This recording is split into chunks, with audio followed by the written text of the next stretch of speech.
Non, non, non. Non, non, on va y aller. Non, alors, une question, monsieur le maire, demande.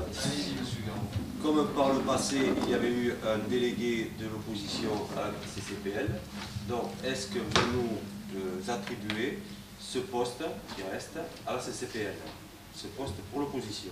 Voilà la question. Le réserver. La réponse est très claire, monsieur Garot, non. Voilà. Voilà, parce que Alors, c'est bien dit. Voilà, alors, comme d'habitude, comme tout à l'heure, la démocratie est bafouée, c'est un simulacre, comme d'habitude. Et moi je pense que on n'a pas d'autre choix, hein. Ça dépend. Voilà. Je voudrais juste rajouter une chose. Oui. Si vous voulez m'expliquer. 168 voix nous séparées. On va revenir au départ. Ah, s'il vous plaît, s'il vous plaît, s'il vous plaît. 168 voix nous séparées. Aujourd'hui, 25 à 8. Normal, c'est la loi. Aucun conseiller à la communauté de communes. Il y a un an et demi, vous disiez, s'il vous plaît, je fais de la politique, nous faisons de la politique. Certes, il y avait un jeu, une présidence de CCPL. Vous l'avez eu. Aujourd'hui, au ratio, au rapport des élus de la communauté, normalement, nous devrions être au moins 3 ou 4 à siéger à la communauté de communes. Aucun. Aujourd'hui, il y a un rallongement dû à l'entrée de Bartrès. Il y a une place. Aujourd'hui, on vous demande qu'il n'y ait pas un vote entre vous et nous, mais que vous nous attribuez cette place. Je vous rappellerai quand même que la réforme proposée par Nicolas Sarkozy, qui est très controversée, a quand même au moins un mérite. C'est qu'en 2014, quand nous allons voter pour les conseillers municipaux, ainsi qu'élire les conseillers de l'intercommunalité. Et vous, aujourd'hui, c'est un véritable déni de démocratie, vous ne donnez même pas une place à la communauté de communes. Vous nous privez. Je suis désolé, attendez, monsieur Mérieux, je n'ai pas fini. Donc je trouve ça un peu fort de café quand même. Que vous n'ayez même pas au moins l'élégance de nous proposer ce poste. Pour moi, ça en est trop, monsieur le maire. Monsieur Lavitte, je vais vous répondre. Je ne devrais pas répondre. Non, moi j'aimerais aussi faire une remarque. Non, monsieur Vinuès, vous parlerez après. Après vous. Monsieur Lavitte, d'accord? D'abord, il y a monsieur Mérillot et monsieur Vinuès. Premièrement, pourquoi non, monsieur Lavitte? Je pense que vous feriez exactement comme ça. Je pense que vous feriez, comme vous le montrez par ailleurs, exactement comme cela, lorsque, et arrêtez de faire du théâtre ici, vous êtes né dans le politique, et ce n'est pas ignoble de parler de politique, la représentation de la ville de Lourdes au conseil communautaire doit, ça vous plaît pas, c'est un problème de démocratie, parce que je vais revenir sur la loi d'organisation du territoire que vous n'avez certainement pas bien lu, mais bon.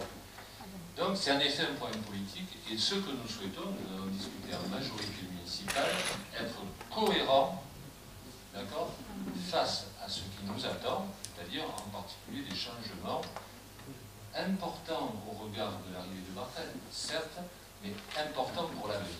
Enfin, donc nous souhaitons être politiquement, oui, c'est pas immoral de le rappeler ici, complètement cohérent. Deux, si vous avez lu la... Enfin, elle n'est pas votée encore, la future loi d'organisation territoriale du territoire tel que le président de la République la propose. Vous remarquerez que le scrutin de 2014 tranchera définitivement la question, ce sera une loi, quant au mode de représentation des communes à l'intercommunalité.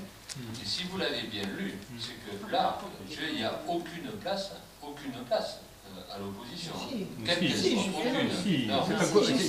Il y a des amendements ont été apportés par... Mais si, justement, mais si.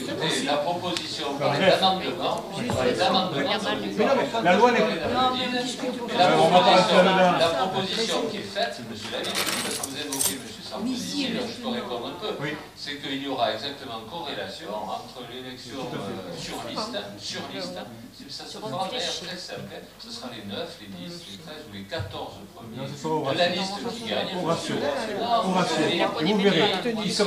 qui seront délégués communautaires.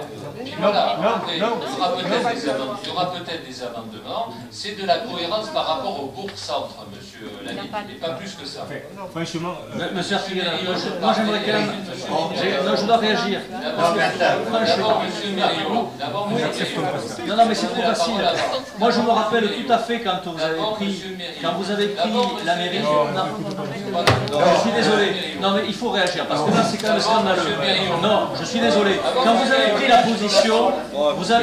position, de maire, vous nous avez donné. Dites-le, monsieur, si vous voulez, on va parler ensemble aussi. Vous nous avez donné. On peut faire autant de bruit que vous, et puis c'est tout. Vous nous avez donné une leçon. Maintenant aussi.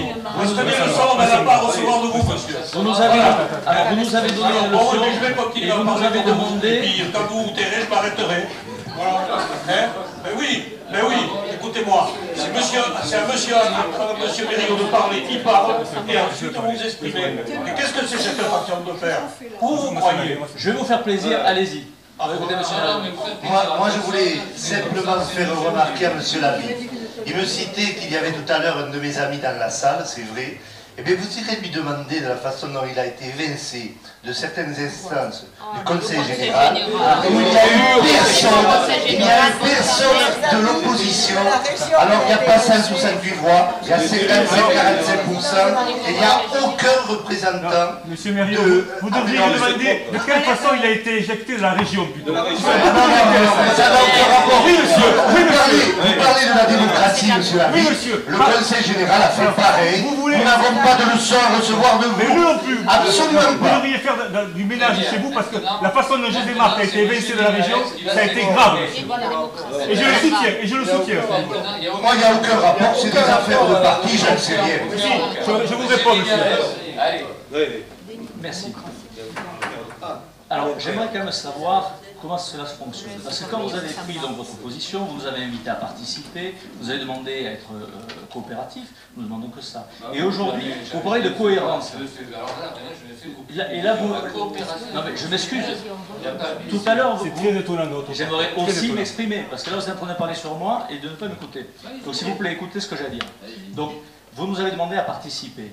Aujourd'hui, oui, donc aujourd'hui, donc moi j'entends, vous parlez de cohérence. Pour moi, ce qui est important, c'est la cohérence dans sa parole. Or, aujourd'hui, c'est un double langage. Qu'avez-vous à cacher à la communauté de communes? Ce n'est pas notre présence qui va faire de l'ombre à qui que ce soit, ni dans vos votes.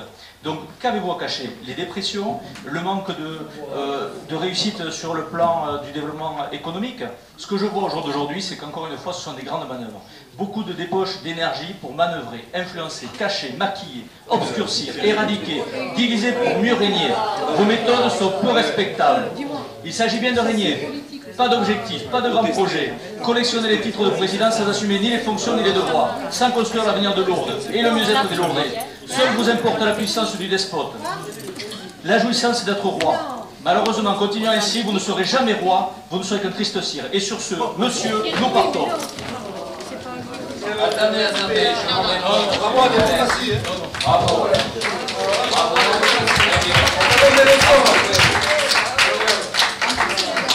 Bravo. Au revoir et merci, monsieur Linel. Formidable. Merci. Pierre. Quand vous nous respecterez, C'est du théâtre.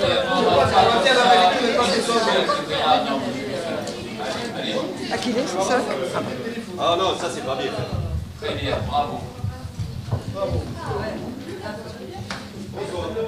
les membres du conseil municipal adoptent le rapport présenté, prennent acte suite à l'arrêté préfectoral en date du 12 novembre 2009 de l'augmentation du nombre